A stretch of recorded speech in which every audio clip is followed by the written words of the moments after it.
Greetings, everybody. I want to welcome you here to Prog Monster. My name is Murph. I am the host of this show, a show dedicated to progressive rock and other forms of rock music.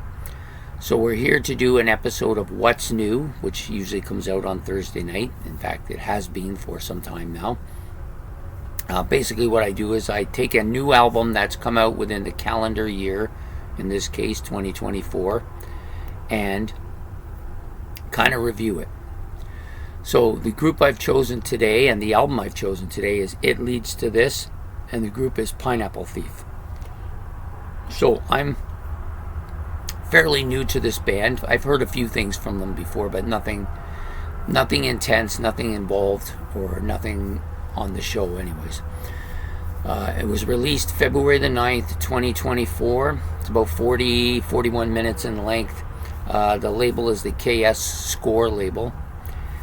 The band members are Bruce Sword, I think that's how you say it, Sword, on guitars and vocals, John Sykes on bass and backing vocals, Steve Kitch on keyboards, and Gavin Harrison on drums and percussion. Also appearing is Baran Matthews. He also plays guitar and does some backing vocals as well. Okay, so it's basically the main components of this album, basically a soft hard rock sound, lots of progressive elements here, lots of symphonic parts, but not over the top on the symphonic parts. There are some here. I think they're pretty well used. I don't get a abundance of it. Some bands tend to go way overboard on this. I don't find that here at all. The vocals are soft for the most part, but you do have some hard parts in this album as well. Same with the vocals. The vocals are very soft, moderate sounding, moderate type. He's not a powerhouse vocalist or a strong vocalist or somebody that over dominates the album.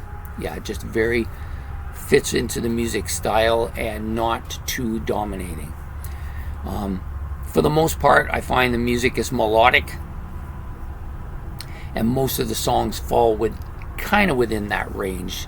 You get a few that are a little bit heavier, some that are a little bit mellower, but for the most part they fall into that kind of melodic, soft hard rock pop sound. Okay, so we're going to talk a little bit about the songs on the album now that we've done all of the kind of technical stuff here.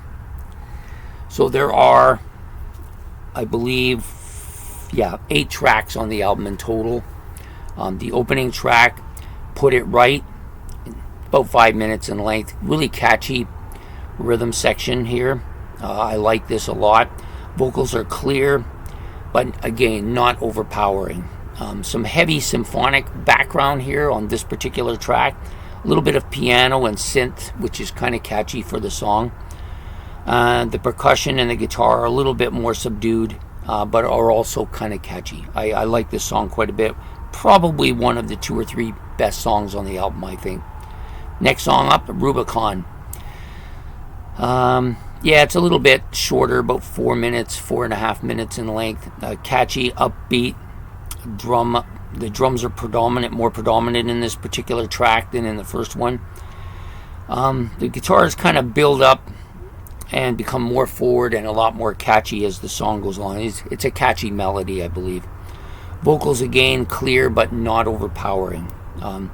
There are some synth parts on this album, but they're not dominating. I don't find any of their songs are really dominated by too much synthesizer and keyboards. They seem to fit into the music flow, giving some depth but not overpowering. It Leads to This, which is the title track, another song I liked quite a bit. It's a bit of a slow build up here. Nice melody, catchy. The rhythm section is strong again. The guitar riff is also catchy. The guitar solo is a little bit on the forlorn, kind of weepy sound, I guess maybe might be a good way to describe it. It's a little bit weepy, but still catchy. The next song is called The Frost. This one's a little bit longer of a track, about almost 6 minutes, actually, just under 6 minutes. Guitar part opens the riff.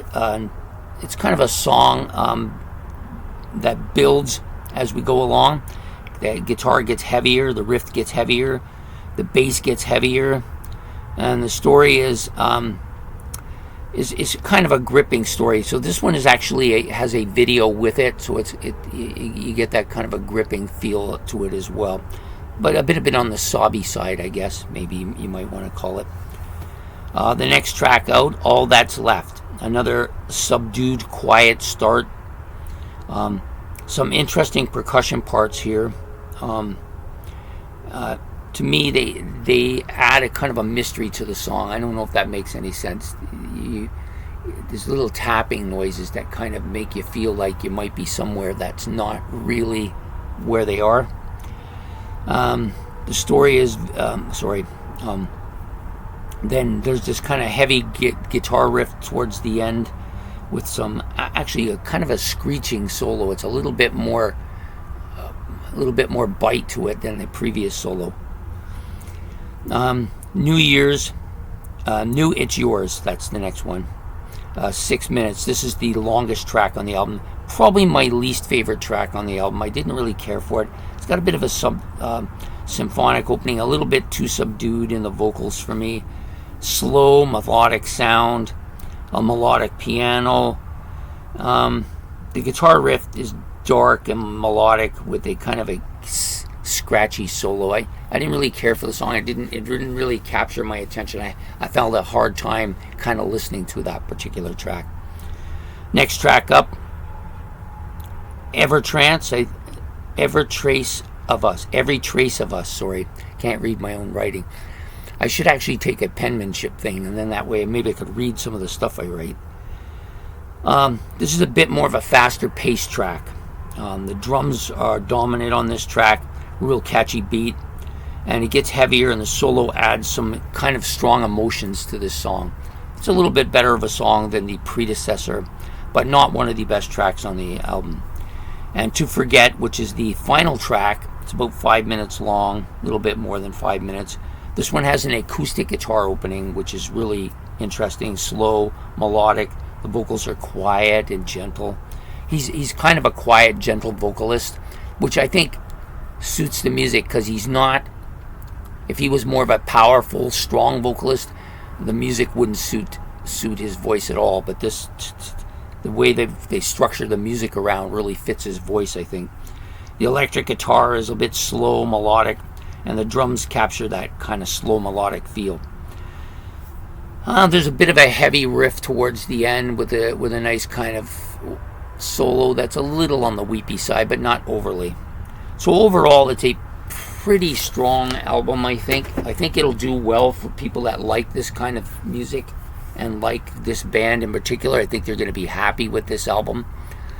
For me, it's a first listen to, and like most progressive rock music, it takes me a bit of listening to really get into it. But I did like it. I don't know if it's an album I would pay the opening price at, but definitely I will look into listening to some of their other stuff, maybe a little bit older stuff that might be able to be a little more affordable for me at this point in time. But if you like this kind of melodic, soft rock,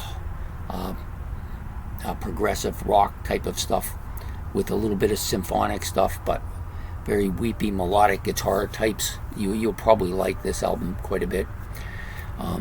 So anyways, I hope you've enjoyed this episode of What's New. If you have, please hit the like and subscribe. Any comments about Pineapple Thief in general, or the album, or anything that you heard that I said that maybe I got wrong, like the names especially. Sometimes the first time I hear names, I'm not really quite sure how they're pronounced. I mean, I guess I could look it up online, but sometimes even the online thing doesn't really give you anything. It gives you something that isn't really the truth. The truth of it, especially if they're an American band, the Americans have so much changed the English language that they will sound something that doesn't look anything like what we think it sounds like. So anyways, interesting album. I hope you liked it. Please hit the notification bell, and we'll be back next week with another episode of What's New. Take care and have yourself a good one.